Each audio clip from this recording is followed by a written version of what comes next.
we have already reached the mandate of the people.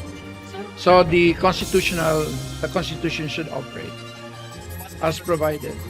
Naabot na ng mga nagsusulong ng People's Initiative ang 12% na mga kinakailangang pirma sa buong bansa para sa pag-amyenda sa 1987 Philippine Constitution.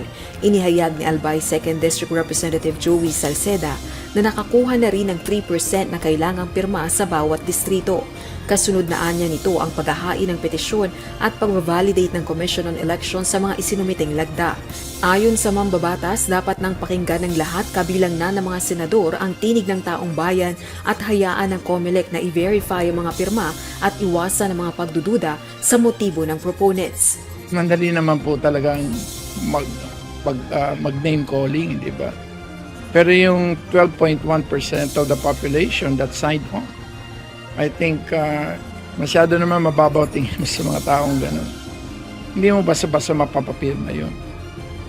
Samantala, naniniwala naman si Albay 1st District Representative Edsel Lagman na naging dahilan na ng pagtatalo ng Senado at Kamara ang usapin sa Charter Change o CHACHA. Ang Korte Suprema rin anya ang dapat magresolba sa usapin kung dapat bang pagbotohan jointly o separately ng dalawang kapulungan ng Kongreso ang pag-amyenda sa saligang batas.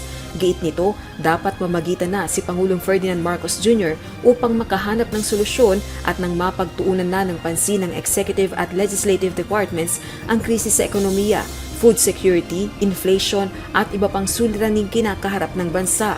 Binigyang diin naman itong hindi dapat sisihin ang 1987 Constitution sa mga krisis na nararanasan ng bansa kundi ang mga palpak na pulisiya, tagilid na pagpapatupad ng batas, katiwalian at iba pa. Rosa Licoz, UNTV News and Rescue. Diyos ang aming sandigan, serbisyo publiko ang aming pinahahalagahan.